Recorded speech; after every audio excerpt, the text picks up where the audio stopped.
Hi friends, welcome to the YouTube channel Vasani sir chemistry. સૌથી પહેલા તો મારી ચેનલને સબસ્ક્રાઇબ કરી દો તથા બાજુમાં આપેલા બેલ આઇકનને દબાવવાનું ભૂલશો નહીં. આપણે ચેપ્ટર 7 સંતુલનમાં લાસ્ટ લેક્ચરમાં રાસાયણિક સંતુલનનો નિયમ ચલાવ્યો હતો અને તેના ઉપરથી આપણે સંતુલન અચળાંક Kc અને Kp ના સૂત્રો લખતા શીખવાડ્યા હતા. બંને સૂત્રોમાં અંશમાં નિપજોની સાંદ્રતા આવે, છેદમાં પ્રક્રિયકોની સાંદ્રતા આવે. પણ ફરક એટલો કે Kc ના સૂત્રમાં સાંદ્રતા બધી મોલરમાં આવે અને Kp ના સૂત્રમાં બધી સાંદ્રતા દબાણમાં આવશે. રાઈટ? આગળ મોલ હોય એ સાંદ્રતાના ઘાતાંકમાં લખવાના. બીજું Kc નું સૂત્ર મોટા કૌંસની રીતે પણ લખી શકાય છે અથવા c ની રીતે પણ લખી શકાય છે. તો આપણે એ જ પ્રશ્ન પરથી બે ગુણના બે પ્રશ્નો પહેલા સોલ્વ કરવાના છે. ચાલો આપણે એ પ્રશ્નો સોલ્વ કરીએ. આપણને પ્રક્રિયા કોઈ પણ આપેલી હોય એવું જરૂરી નથી કે હું જે પ્રક્રિયા આપું એ જ આ બે ગુણના પ્રશ્નમાં એ જ પ્રક્રિયા આપેલી હોય. ગમે તે આપેલી હોય, પ્રતિવર્તી રાસાયણિક પ્રક્રિયા આપેલી હશે, પણ પ્રશ્નમાં એમ કીધું હશે કે પુરોગામી અને પ્રતિગામી પ્રક્રિયાઓના સંતુલન અચળાંકો વચ્ચેનો સંબંધ તારવો. તો પહેલા તો અહીંયા સંતુલન અચળાંકો વચ્ચેનો સંબંધ તારવો એટલે અહીંયા પહેલા કન્ફ્યુઝન થાય કે સાહેબ કયા સંતુલન અચળાંકો લઈએ, પુરોગામી અને પ્રતિગામી પ્રક્રિયાના Kc વચ્ચેના સંબંધ તારવીએ કે Kp વચ્ચેના. તો સંતુલન અચળાંકો વચ્ચેનો સંબંધ તારવો એવું કે ને તો તમે Kc વચ્ચેના સંબંધો તારવી શકો અથવા Kp વચ્ચેના સંબંધો તારવી શકો, પણ આપણે જનરલી Kc વચ્ચેના સંબંધ તારવવાના. રાઈટ? તો ચલો આપણને આ પ્રક્રિયા આપી છે, એની પુરોગામી અને પ્રતિગામી પ્રક્રિયાનો સંતુલન અચળાંકો વચ્ચેનો સંબંધ તારવો હોય તો સૌથી પહેલા પુરોગામી અને પ્રતિગામી પ્રક્રિયાઓ માટે સંતુલન અચળાંક Kc ના સૂત્રો લખીશું. Kc ના સૂત્રો c ની રીતે લખાય છે અથવા મોટા કૌંસની રીતે પણ લખાય. તો સૌથી પહેલા પુરોગામી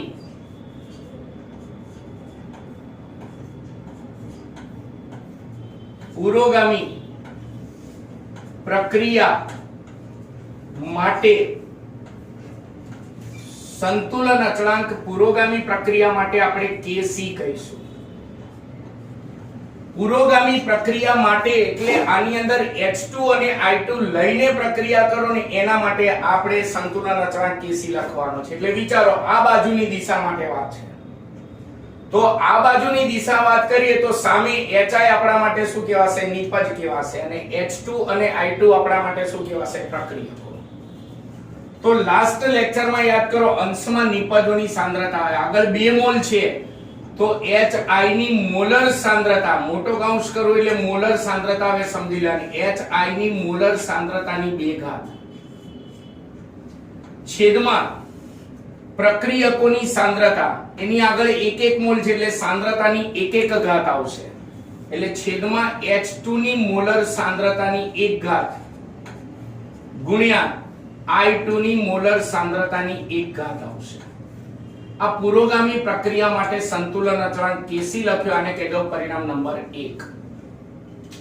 ચલો હવે આ જ રીતે પ્રતિગામી પ્રક્રિયા માટે સંતુલન અચળાંક લખવો છે. એટલે એનો મતલબ કે આપણે Hi લઈ અને પ્રક્રિયા કરીએ, આ બાજુની પ્રક્રિયા કરીએ તો એના માટે સંતુલન અચળાંકનું પહેલા સૂત્ર લખીએ, પછી સંબંધ તારવીશું. એટલે પહેલા અહીંયા લખી નાખવાનું પ્રતિગામી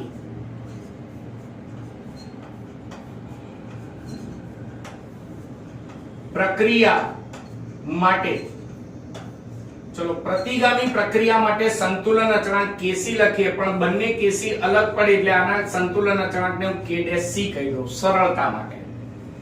પણ Hi લઈ અને પ્રક્રિયા કરીએ તો આપણા માટે Hi પ્રક્રિયક થશે, H2 અને I2 શું થશે? નિપજો થશે. તો અંશમાં નિપજોની સાંદ્રતા આગળ 1 મોલ છે એટલે H2 ની મોલર સાંદ્રતાની 1 ઘાત ગુણ્યા I2 ની મોલર સાંદ્રતાની 1 ઘાત થશે, છેદમાં પ્રક્રિયકોની સાંદ્રતા, પ્રક્રિયક તરીકે કોણ છે પ્રતિગામી પ્રક્રિયા માટે? Hi છે એટલે Hi ની મોલર સાંદ્રતાની 2 ઘાત આવશે. કેમ? કારણ કે આગળ 2 મોલ છે. આને કહી દો પરિણામ નંબર 2. હવે આ પુરોગામી અને પ્રતિગામી પ્રક્રિયાના સંતુલન અચળાંક વચ્ચેનો સંબંધ લખવો છે તો સિમ્પલ છેલ્લે લખવાનું માટે પરિણામ 1 હું અહીંયા મુદ્દા ટૂંકમાં લખું છું. પરિણામ 1 અને 2 પરથી તમે બંનેના સૂત્રો જુઓ તો આનું સૂત્ર છે એના કરતા બિલકુલ આ સૂત્ર વ્યસ્ત છે. એટલે પુરોગામી પ્રક્રિયા અને પ્રતિગામી પ્રક્રિયાના સંતુલન અચળાંક એકબીજાના વ્યસ્ત હોય એટલે Kc બરાબર 1/k'(c) થયો અથવા k'(c) બરાબર 1/kc થયો. આ બંને વચ્ચેનો સંબંધ થયો. જો બંને એકબીજાના વ્યસ્ત છે એવું બોલ્યો, બંને એકબીજાના વ્યસ્ત પ્રમાણમાં હોય છે એવું નથી બોલ્યો, બંને એકબીજાના વ્યસ્ત હોય છે. એટલે આ રીતે કોઈ પણ પ્રક્રિયા આપે તો પહેલા પુરોગામી પ્રક્રિયા માટે સંતુલન અચળાંક Kc લખવાનો, પછી પ્રતિગામી પ્રક્રિયા માટે ઉલટું સૂત્ર લખવાનું. સંબંધ આનો આ જ આવશે, બંને એકબીજાના વ્યસ્ત હોય. આપણે ઘણા દાખલામાં સંબંધનો ઉપયોગ કરીશું એટલે ખાસ મોઢે કરી નાખજો. કોઈ એક જ પ્રક્રિયાનો પુરોગામી અને પ્રતિગામી પ્રક્રિયાના સંતુલન અચળાંક એકબીજાના વ્યસ્ત પ્રમાણમાં હોય છે. પુરોગામી અને પ્રતિગામી પ્રક્રિયાઓના સંતુલન અચળાંક એકબીજાના વ્યસ્ત પ્રમાણમાં હોય છે. મોઢે કરી નાખજો, દાખલામાં પણ એનો ઉપયોગ કરવાનો છે. ક્લિયર? તો આમ વિચારો, અહીંયા પ્રક્રિયા ગમે તે આપે તો સૂત્રો તો એકબીજાના વ્યસ્ત જ થવાના, એટલે દરેક પ્રશ્નમાં સંબંધ તો આનો આ જ આવશે. આ 2 ગુણના પ્રશ્ન તરીકે પરીક્ષા પૂછી શકે. ચલો હજી આપણે 2 ગુણનો પ્રશ્ન, 2 ગુણનો પ્રશ્ન, એમાં 2 પ્રક્રિયા હું આપું છું, બંને અલગ અલગ સમીકરણ લખું છું, બંનેના સંતુલન અચળાંક વચ્ચેનો સંબંધ આપણે તારવવાનો છે. ધારો કે પહેલી પ્રક્રિયા હું લખું છું H2 ગેસ, ગેસ સમજી લેજો, હું ગેસ લખતો નથી, વત્તા I2 gas gives 2HI gas. આ પહેલું સમીકરણ આપ્યું છે. અને બીજું સમીકરણ એટલે આની આ જ પ્રક્રિયા છે, પણ આ પ્રક્રિયાને બધા પદાર્થોની આગળ 2 વડે ભાગો. આને 2 વડે ભાગો એટલે શું થશે? જલ્દી બોલો. 1/2 H2. મનમાં બોલતા રહેજો. પ્લસ આને 2 વડે ભાગો તો 1/2 I2 gives, આને 2 વડે ભાગો એટલે માત્ર શું વધશે? HI. અને પછી પ્રશ્નમાં લખેલું હશે કે આપેલા બંને પ્રક્રિયાઓ માટે સંતુલન અચળાંક વચ્ચેનો સંબંધ તારો. 2 ગુણનો પ્રશ્ન. એટલે આમ તમે જો તો પ્રક્રિયા એક જ છે, પણ એના સમીકરણ 2 અલગ અલગ રીતે આપ્યા છે. અને બંને માટે સંતુલન અચળાંક વચ્ચેનો સંબંધ તારો તો કાં તો Kp કાં તો Kc વચ્ચેનો સંબંધ તારો. આપણે જનરલી કયો લઈશું? Kc. તો જવાબની અંદર આપણે પહેલા બંને પ્રક્રિયાઓ માટે સંતુલન અચળાંક Kc લખીએ. પહેલા પ્રથમ પ્રક્રિયા માટે સંતુલન અચળાંક Kc કહીએ તો Kc બરાબર, અહીંયા પુરોગામી પ્રતિગામી કોઈ સ્પષ્ટતા નથી કરી. સ્પષ્ટતા ન કરી હોય ત્યારે આપણી નિપજ છે ને આ આપણો પ્રક્રિયક છે. એટલે અંશમાં નિપજોની સાંદ્રતા એટલે HI ની મોલર સાંદ્રતાની 2 ઘાત છેદમાં H2 ની મોલર સાંદ્રતાની 1 ઘાત, આગળ 1 મોલ છે એટલે, અને I2 ની મોલર સાંદ્રતાની 1 ઘાત થશે. આ પહેલી પ્રક્રિયા માટે મેં સંતુલન અચળાંક લખ્યો. બીજી પ્રક્રિયા માટે હું સંતુલન અચળાંક લખું. બીજી પ્રક્રિયા માટે સંતુલન અચળાંક જેને હું K'(C) કહી દઉં, K'(C) બરાબર. ચલો અહીંયા નિપજ છે HI, પણ આગળ 1 મોલ છે એટલે HI ની મોલર સાંદ્રતાની 1 ઘાત થશે છેદમાં પ્રક્રિયકો, પણ આગળ 1/2 મોલ છે એટલે છેદમાં H2 ની મોલર સાંદ્રતાની 1/2 ઘાત આવશે અને ગુણ્યા I2 ની મોલર સાંદ્રતાની 1/2 ઘાત આવશે. ક્લિયર? બંને પ્રક્રિયા માટે સંતુલન અચળાંક લખી. હવે આ બંને વચ્ચેનો સંબંધ મારે અહીંયા તારવવો હોય તો મારે આની અંદર મારે સાદુરૂપ આપવું પડે. ચલો સાદુરૂપ આપું છું, થોડો મેથ્સ નો ઉપયોગ કરવાનો. Kc બરાબર, હવે આના આ જ સૂત્ર હું એનું એ જ ફરીવાર લખું છું, પણ 2 ઘાત જે છે ને એને બહાર કાઢી લો. ઓલ સ્ક્વેર ની રીતે મારે સૂત્ર લખવું, ઓલ સ્ક્વેર કરી નાખો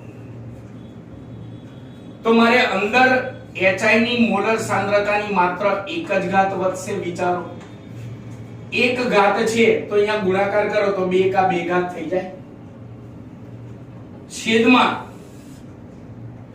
H2 ની મોલર સાંદ્રતા જે છે એની મારે 1/2 ઘાત લખવી પડે. 1/2 ઘાત કેમ? જો આ બંને ઘાતાંકોનો ગુણાકાર થાય તો 2 2 ઉડી જાય તો 1 ઘાત થઈ જાય.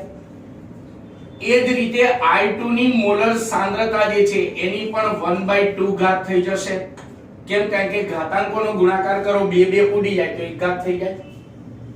તો વિચારો, આની અંદર ઓલ સ્ક્વેર ની રીતે આનું સૂત્ર લખો તો અંદરના ભાગમાં કોનું સૂત્ર આવ્યું? જો આ જ પદો આવ્યા એટલે k' c આવી ગયો. તેનો મતલબ kc અને k' c વચ્ચેનો સંબંધ મળી ગયો. kc બરાબર આના બદલે k' c લખી નાખો તો k' c નો સ્ક્વેર. તો માટે બંને વચ્ચેનો સંબંધ મળ્યો kc બરાબર k' c નો સ્ક્વેર થશે. આ બંને સમીકરણો માટે સંતુલન અચળાંક વચ્ચેનો સંબંધ થયા. અથવા આ જ સંબંધને મારે બીજી રીતે લખવો છે. k' c બરાબર મારે લખવું હોય તો અહીંયા વર્ગ દૂર થાય તો સામે શું થાય? વર્ગમૂળ.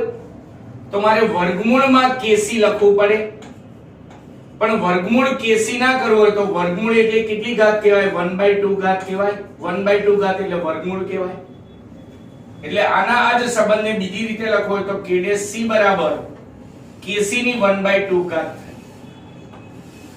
તો આ રીતે તમને બબે ગુણના પ્રશ્નો જે છે એ લાસ્ટ લેક્ચરમાં જે આપણે સંતુલન અચળાંકના સૂત્રો તારવ્યા હતા, સૂત્રો લખતા શીખવાડ્યા હતા, એના પરથી જુદી જુદી પ્રક્રિયા માટે આ રીતે સંતુલન અચળાંક kc ના સંબંધો તારવવાનું પૂછી શકે.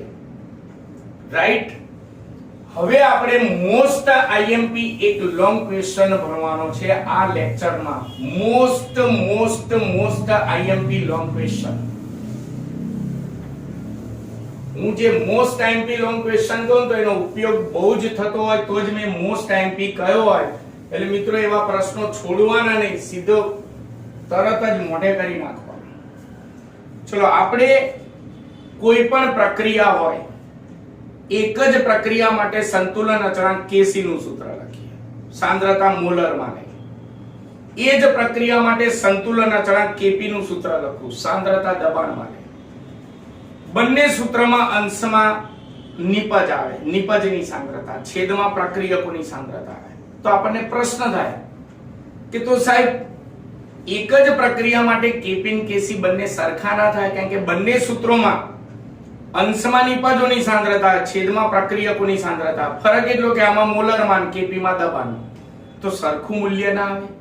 ના.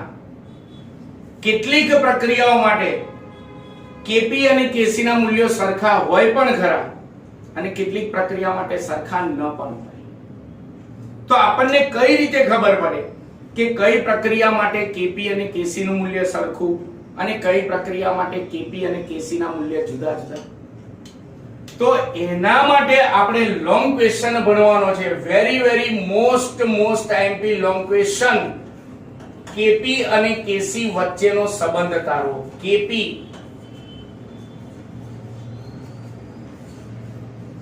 અને kc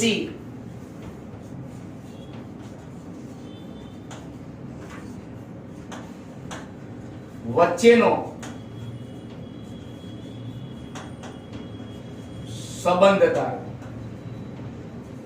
ચલો, આ બંને વચ્ચેનો સંબંધ તારવો હોય તો પહેલા હું એક ચેપ્ટર 6 માં આવતું એક પદ, એક ગણતરી સાથે પદ ચલાવું. ધારો કે મારી પાસે કોઈ એક રાસાયણિક પ્રક્રિયા છે, 4NH3 ગેસ છે. ચેપ્ટર 6 ઉષ્માગતિશાસ્ત્રમાં ઘણા દાખલામાં આવી ગયો છે. વત્તા 6O2 gas gives 4NO gas છે. વત્તા અહીંયા આપણે 5O2 લખીએ, 5O2 ગેસ. સંતુલન માટે, અને અહીંયા 6H2O ગેસ મળે છે. 5 દુ 10, 6 4 10. ઓકે, સંતુલિત છે. ચેપ્ટર 6 માં યાદ કરો આપણે ડેલ્ટા N ગેસ આવતું હતું, યાદ છે? Delta N gas. Delta N gas કોને કહેતા હતા? તો વાયુરૂપ નિપજો, વાયુરૂપ એટલે ગેસ હોય એવી નિપજોના કુલ મોલ, જેને NP કહેતા, નિપજોને પ્રોડક્ટ કહેવાય, અને માઈનસ વાયુરૂપ પ્રક્રિયકોના કુલ મોલ એટલે NR, પ્રક્રિયકોને રિએક્ટર કહેવાય. બરાબર. ચલો આપણે આ સમીકરણ માટે ડેલ્ટા N ગેસ શોધીએ. તો વાયુરૂપ નિપજોના કુલ મોલ, તો વાયુરૂપ નિપજો 2 છે, તેના કુલ મોલ એટલે અહીંયા 6 અને આ 4 10 માઈનસ વાયુરૂપ પ્રક્રિયકોના કુલ મોલ, તો બંને પ્રક્રિયકો વાયુરૂપ છે, પણ ધ્યાન રાખજો એમાં સોલિડ, લિક્વિડ કે એક્વા હોય તો એના મોલ ગણતરીમાં નહીં લેવાના. તો અહીંયા કેટલા કુલ મોલ થશે? 4 અને 5 9 થશે. બરાબર. કેટલો જવાબ આવ્યો? 1. ત્યાં આપણે ચેપ્ટર 6 માં કીધું હતું આ પ્રક્રિયા માટે ડેલ્ટા N ગેસ ધન જવાબ આવ્યો, ધનમાં આવે છે. કેટલીક પ્રક્રિયા માટે ઋણમાં પણ જવાબ આવે, અને કેટલીક પ્રક્રિયા માટે સામસામે વાયુના મોલ સરખા હોય તો 0 આવે. એટલે ડેલ્ટા N ગેસ નું મૂલ્ય 0 પણ હોઈ શકે, ધન પણ હોઈ શકે, ઋણ પણ હોઈ શકે, જુદી જુદી પ્રક્રિયાઓ માટે. બરાબર. હવે આપણે આ સ્ટાર્ટ કરીએ Kp અને Kc વચ્ચેનો સંબંધ. Kp અને Kc વચ્ચેનો સંબંધ આપણે તારવવો હોય તો સૌથી પહેલા આપણે વાયુરૂપ ઘટકો બોલું ને એટલે પ્રક્રિયકો, નિપજો, બધું વાયુ હોય ને એવી એક પ્રતિવર્તી પ્રક્રિયા ધારીશું. એટલે પહેલા તો ધારો કે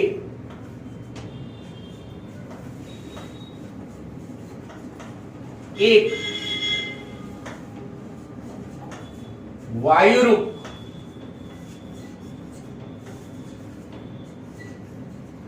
ઘટકો ધરાવતી વાયુરૂપ ઘટકો ધરાવતી પ્રતિવર્તી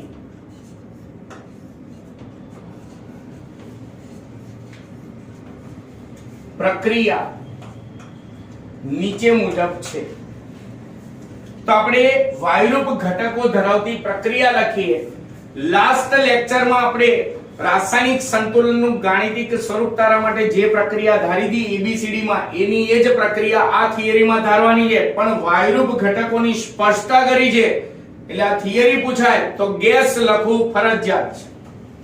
એટલે ધારો કે આપણે ગયા લેક્ચરમાં ધારી હતી એ જ પ્રક્રિયા, A મોલ જેટલો પ્રક્રિયક A પણ વાયુરૂપ છે એટલે ગેસ, વત્તા B મોલ જેટલો પ્રક્રિયક B પણ વાયુરૂપ છે એટલે ગેસ, gives C મોલ જેટલી નિપજ C વાયુરૂપ છે એટલે ગેસ, અને વત્તા D મોલ જેટલી નિપજ D વાયુરૂપ છે એટલે ગેસ. આ વાયુરૂપ ઘટકો ધરાવતી એક પ્રતિવર્તી પ્રક્રિયા છે. ચલો હવે આ પ્રક્રિયા માટે સંતુલન અચળાંક Kp નું સૂત્ર લખીશું. Kp નું સૂત્ર લખવાના એટલે P ની રીતે જ ફરજિયાત લખવું પડે. તો બીજો મુદ્દો માટે સંતુલન અચળાંક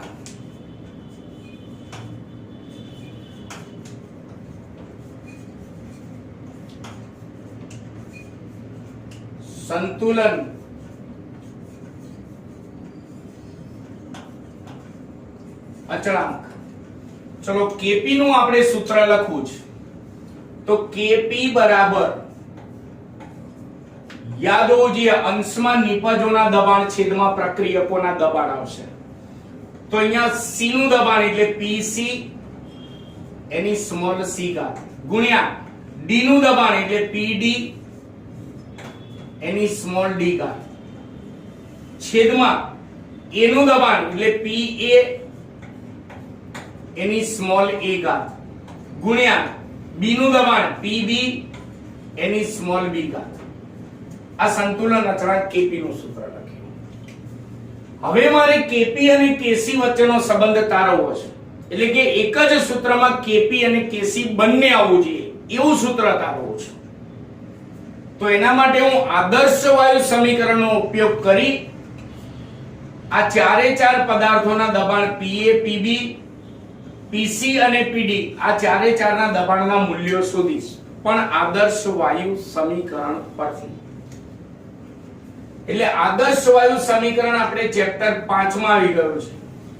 તો મુદ્દો લખવાનો. હવે હું અહીંયા ટૂંકમાં લખું છું આદર્શ વાયુ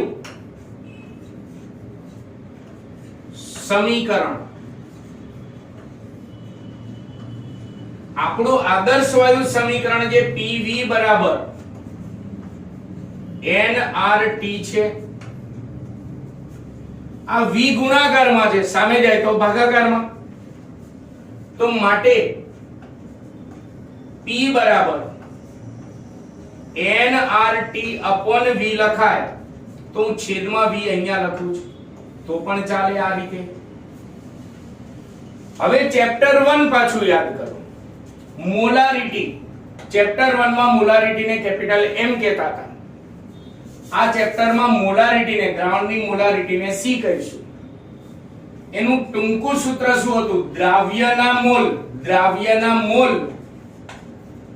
છેદમાં દ્રાવણનું કદ. પણ અહીંયા 1000 નથી લખ્યા એટલે દ્રાવણનું કદ શામાં હોય? લીટરમાં.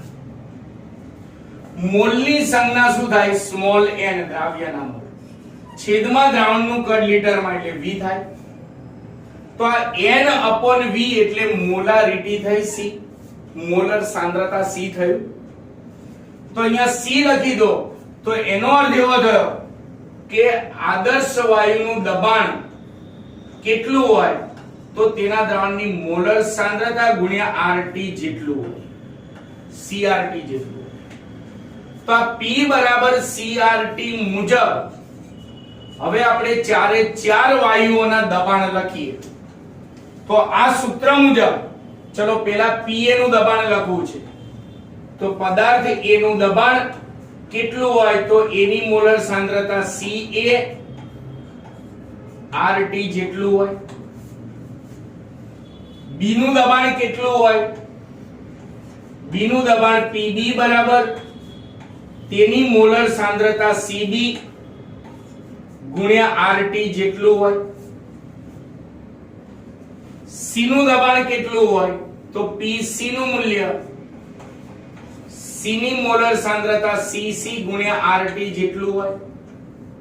અને એ જ રીતે D નું દબાણ કેટલું હોય? Pd તો D ની મોલર સાંદ્રતા Cd ગુણ્યા RT જેટલું હોય. આ Pa, Pb, Pc અને Pd ની કિંમત જે છે આપણે Kp ના સૂત્રમાં લેતા, Kp ના સૂત્રમાં મૂકવાની છે. ક્લિયર છે ને આટલું? ચલો આની અંદર આપણે Pa, Pb, Pc, Pd ની કિંમત લખી નાખીએ. આ ઘાતાંકો તો એમના એમ જ રહેશે. તો સૌથી પહેલા Kp બરાબર માટે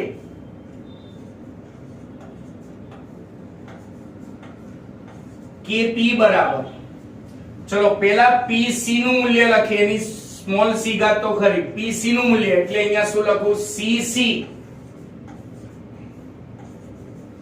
RT ની સ્મોલ c ઘાત ગુણ્યા ચલો Pd નું મૂલ્ય લખું. એની સ્મોલ d ઘાત તો છે જ એટલે Cd RT ની સ્મોલ d ઘાત છેદમાં ચલો Pa નું મૂલ્ય લખીએ તો હવે Ca RT ની સ્મોલ a ઘાત અને એ જ રીતે Pb નું મૂલ્ય લખીએ આમાંથી તો Cb RT ની સ્મોલ b ઘાત થાય. રાઈટ? હવે આ ઘાતાંક C વાળા પદને પણ લાગુ પડે અને RT વાળા પદને પણ લાગુ પડશે. તો હું આ જ સૂત્રને થોડું વિસ્તૃત સ્વરૂપે લખું તો માટે Kp બરાબર ચલો પહેલા હું C વાળા બધા પદો લખું એટલે Cc ની સ્મોલ c ઘાત ગુણ્યા Cd ની સ્મોલ d ઘાત છેદમાં CA ની સ્મોલ a ઘાત ગુણ્યા CB ની સ્મોલ b ઘાત ગુણ્યા હવે અંશમાં શું વધ્યું RT ની c ઘાત ગુણ્યા RT ની d ઘાત. તો આધાર સરખો હોય ગુણાકારમાં તો ઘાતાંકોનો શું થાય સરવાળો. એટલે RT ની આપણે ડાયરેક્ટ લખીએ તો RT ની c d ઘાત થશે. સેમ ટુ સેમ એવું જ છેદમાં RT ની a ઘાત ગુણ્યા RT ની b ઘાત વધી. આધાર સરખો છે તો ઘાતાંકોનો શું થશે સરવાળો. એટલે RT ની a b ઘાત થશે. લાસ્ટ લેક્ચર યાદ કરો તો ખ્યાલ આવે Kp બરાબર અહીંયા અંશમાં નિપજોની મોલર સાંદ્રતા છે. C એટલે મોલર સાંદ્રતા છેદમાં પ્રક્રિયકોની મોલર સાંદ્રતા છે. એટલે આ કોનું સૂત્ર થયું Kc નું. એટલે અહીંયા લખો Kc ગુણ્યા RT. હવે સમજો ગુણાકારમાં આધાર સરખો હોય તો ઘાતાંકોનો સરવાળો થાય, પણ ભાગાકારમાં આધાર સરખો હોય તો ઘાતાંકોની બાદબાકી થાય.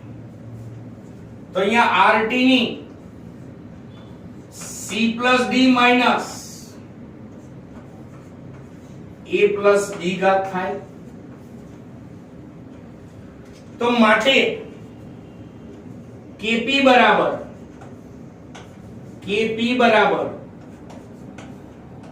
Kc into RT. હવે ચેપ્ટર 6 નો ઉપયોગ કરવાનો.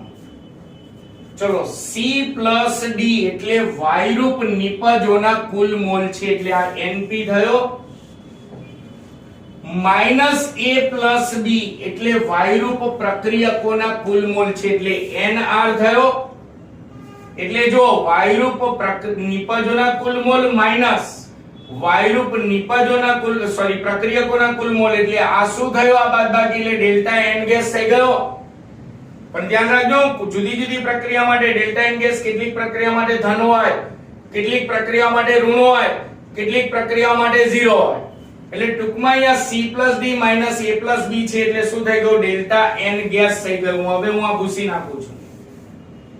એટલે અહીંયા Kp બરાબર Kc ઇન્ટુ RT ની ડેલ્ટા N ગેસ ઘાત વધશે. આ સૂત્રને Kp અને Kc વચ્ચેનો સંબંધ દર્શાવતું સૂત્ર થયું કહેવાય. હજી આપણી થિયરી બાકી છે. આ સૂત્ર પરથી દાખલા પણ આવશે. ઘણા બધા દાખલામાં સૂત્રનો ઉપયોગ થશે. દાખલામાં Kc આપ્યો હોય તો Kp શોધવાનો, Kp આપ્યો હોય તો Kc શોધવાનો આવશે. બરાબર. ડેલ્ટા N ગેસ તો મેં તમને હમણાં શોધતા શીખવાડી દીધું. R એટલે વાયુ અચળાંક છે એના મૂલ્ય ચેપ્ટર 5 માં મોઢે કરાવડાવી દીધા છે. T એટલે તાપમાન એ રકમમાં આપેલું હોય. ક્લિયર? ચલો આ Kp અને Kc વચ્ચેનો સંબંધ તારવ્યો. પણ આપણા મનમાં પ્રશ્ન તો એનો એ જ રહ્યો કે સાહેબ એક જ પ્રક્રિયા માટે Kp અને Kc નું મૂલ્ય સરખું જ ના હોય. કારણ કે બંનેમાં અંશમાં નિપજોની સાંદ્રતા આવે, છેદમાં પ્રક્રિયકોની સાંદ્રતા આવે. ફરક એટલો Kc માં મોલરમાં, Kp માં દબાણમાં. તો ના, એક જ પ્રક્રિયા માટે Kp અને Kc ના મૂલ્યો સરખા હોય પણ ખરા ન પણ હોય એનો સંપૂર્ણ આધાર આ ડેલ્ટા N ગેસ ના મૂલ્ય પર રહેલો છે. કેવી રીતે? તો આપણે છેલ્લો મુદ્દો આ MCQ માટે પણ છેલ્લો મુદ્દો MCQ માટે પણ મોસ્ટ આઈએમપી હમણાં સોલ્વ કરાવીશ. MCQ અહીં ડેલ્ટા N ગેસ માટે 3 શક્યતા. નંબર 1, કેટલીક પ્રક્રિયા માટે ડેલ્ટા N ગેસ જે છે 0 મળે. કેટલીક પ્રક્રિયાઓ માટે ડેલ્ટા N ગેસ નું મૂલ્ય આપણને ધન મળશે. ધન એટલે કે ગ્રેટર ધેન 0. તો કેટલીક પ્રક્રિયાઓ માટે ડેલ્ટા N ગેસ નું મૂલ્ય આપણને ઋણ મળશે. ઋણ મળશે એટલે એનો મતલબ delta N gas less than 0. જો કોઈ પ્રક્રિયા માટે તમે ડેલ્ટા એન ગેસ શોધો અને જો ડેલ્ટા એન ગેસ બરાબર 0 હોય તો વિચારો અહીંયા RT ની 0 ઘાત થઈ જશે. કોઈ પણ સંખ્યાની 0 ઘાત એટલે 1 થઈ જાય. ગુણાકારમાં 1 લખવાની જરૂર નથી. તો એવી પ્રક્રિયા માટે Kp નું મૂલ્ય અને Kc નું મૂલ્ય કેવું હોય? સરખું હોય. એટલે જે પ્રક્રિયાઓ માટે ડેલ્ટા એન ગેસ નું મૂલ્ય 0 હોય તો તેવી પ્રક્રિયાઓ માટે Kp બરાબર Kc હોય. એટલે એના માટે તમે મોલર સાંદ્રતા લઈને Kc શોધો કે દબાણમાં સાંદ્રતા લઈને Kp શોધો, બંને મૂલ્યો સરખા જ આવે. પણ જો કોઈ પ્રક્રિયા માટે delta N gas greater than 0 એટલે કે ધન હોય, અહીંયા ધન હોય તો RT ની ધન ઘાત આવશે. તો મેથ્સ ની રીતે વિચારો તો અહીંયા ધન ઘાત હોય તો Kc માં કંઈક ગુણો ત્યારે એનું મૂલ્ય Kp જેટલું થાય. Kc માં કંઈક ગુણો ત્યારે Kp જેટલું થાય. તો એનો મતલબ એવી પ્રક્રિયા માટે Kp નું મૂલ્ય મોટું હોય અને Kc નું મૂલ્ય નાનું હોય. એટલે Kp ગ્રેટર ધેન Kc હોય, સરખા ના હોય. ઋણ હોય, અહીંયા ઋણ ઘાત હોય, ધારો કે -2 આવે છે તો મેથ્સ ની રીતે વિચારો R2 ની -2 ઘાત હોય તો મારે એને ધન ઘાતમાં ફેરવો તો Kc ના છેદમાં RT ની 2 ઘાત લખવી પડે. તેનો મતલબ Kc ને કંઈક ભાગો ત્યારે Kp મળે છે. તેનો અર્થ Kp નાનો હોય એવી પ્રક્રિયા માટે અને Kc નું મૂલ્ય મોટું હોય. મેથ્સ ની રીતે વિચારો તો તમારે આવું યાદ રાખવાનું. ઇક્વલ ટુ હોય તો ઇક્વલ ટુ, ગ્રેટર ધેન હોય તો ગ્રેટર ધેન, લેસ ધેન હોય તો લેસ ધેન. સમજણ પડી? પાક્કું ને? હવે તમને આ Kp અને Kc વચ્ચેનો સંબંધ પૂરો. હવે MCQ તમને પૂછી શકે. કોઈ પણ XYZ કોઈ પણ પ્રક્રિયા આપી છે, ધારો કે MCQ માટે હું સોલ્વ કરાવું અહીંયા. સમજો, કોઈ પણ પ્રક્રિયા આપે, ધારો કે N2 ગેસ. હા, જે પણ પ્રક્રિયા આપશે ને એમાં બધા ગેસ હશે એટલું guarantee. 3H2 gas gives 2NH3 gas. અને MCQ પૂછ્યો છે કે આપેલી પ્રક્રિયા માટે Kp અને Kc નો યોગ્ય સંબંધ પસંદ કરો અને 4 વિકલ્પો આપેલા છે. તો Kp કોઈ પણ સમીકરણ આપ્યું હોય, Kp અને Kc વચ્ચેનો સંબંધ પસંદ કરવો છે તો પહેલા આપણે શું શોધવાનું? Delta N gas. તો આપણે આ પ્રક્રિયા માટે ડેલ્ટા એન ગેસ પહેલા શોધો. તો ડેલ્ટા એન ગેસ ચેપ્ટર 6 માં આપણે ભણી ગયા. વાયુરૂપ નિપજોના કુલ મોલ એટલે Np માઈનસ વાયુરૂપ પ્રક્રિયકોના કુલ મોલ એટલે Nr બરાબર. ચલો, વાયુરૂપ નિપજોના કુલ મોલ કેટલા છે? 2. તો અહીંયા લખો 2 માઈનસ વાયુરૂપ પ્રક્રિયકોના કુલ મોલ કેટલા છે? અહીંયા 3 અને અહીંયા 1 એટલે 3 ને 1 4 લખી. બાદબાકી કરો, કેટલો જવાબ આવ્યો? -2. -2 એટલે ઋણમાં જવાબ આવ્યો. ઋણમાં તો બોલો આપેલી પ્રક્રિયા માટે Kp અને Kc વચ્ચેનો સંબંધ કયો હોય? તો માટે આપેલી પ્રક્રિયા માટે ડેલ્ટા એન ગેસ ઋણ હોવાથી આપેલી પ્રક્રિયા માટે Kp લેસ ધેન Kc હોય. આ વિકલ્પમાંથી પસંદ કરો. 0 આવે તો આ પસંદ કરવાનો વિકલ્પમાંથી. ધન આવે જવાબ તો આ પસંદ કરવાનો. ક્લિયર બધાને? આ Kp અને Kc વચ્ચેના સંબંધો તારવ્યા. હજી MCQ માટે અથવા તો હેતુલક્ષી પ્રશ્ન માટે ચલો જો, આ પ્રક્રિયા માટે આપણે Kp નું સૂત્ર લખવું હોય તો P ની રીતે લખીએ. એટલે એનો મતલબ બધાની સાંદ્રતા દબાણમાં લીધી. Kc ની રીતે લખી આનું સૂત્ર તો C ની રીતે, બધાની સાંદ્રતા મોલરમાં. પણ ચેપ્ટર 1 માં સાંદ્રતા આપણે મોલ અંશમાં પણ માપી શકીએ. મોલ અંશને કેપિટલ X કહેવાય. તો સમજો, અહીંયા રકમમાં પહેલા સમજો પછી હું પ્રશ્ન કહું. એક ગુણના પ્રશ્ન છે કે આ બધાની સાંદ્રતા હું મોલ અંશમાં લઉં છું. અંશમાં નિપજોની જ સાંદ્રતા, છેદમાં પ્રક્રિયકોની જ સાંદ્રતા, પણ મોલ અંશમાં. જેમ કે C ના મોલ અંશ x C ની સ્મોલ c ઘાત ગુણ્યા D ના મોલ અંશ x D ની સ્મોલ d ઘાત છેદમાં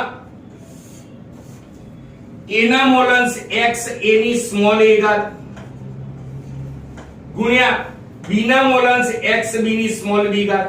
તો જો તમે અંશમાં નિપજોની સાંદ્રતા છેદમાં પ્રક્રિયકોની સાંદ્રતા પણ મોલ અંશમાં લખ્યું છે તો ત્યારે સંતુલન અચળાંકને kx કહેવાય. પણ તમારે જે દાખલા આવવાના છે એ માત્ર kp અને kc ના દાખલા આવવાના છે, kx ના નથી આવવાના. kp અને kc ના દાખલા આવવાના છે એટલે kp અને kc વચ્ચેનો સંબંધ આપણે આખો તાર્યો એની થિયરી, મોસ્ટ ટાઈમ બી થિયરી.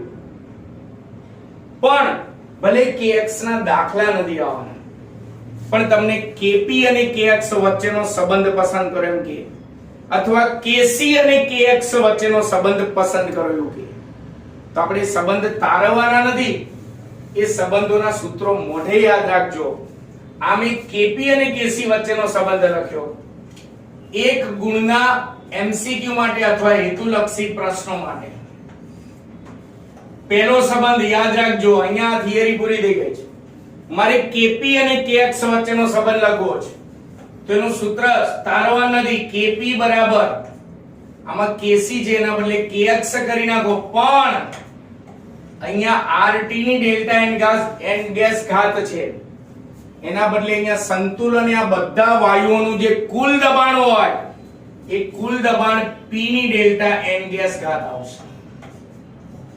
આના ઉપરથી દાખલો નહીં આવે પણ સંબંધ લખવો અથવા પસંદ કરો પૂછી શકે છે. એ જ રીતે kc અને kx વચ્ચેનો સંબંધ તો kc બરાબર kx ગુણ્યા સંતુલને આ બધા વાયુઓના દ્રાવણોનું કુલ કદ એટલે V એની delta minus delta n gas ઘાત.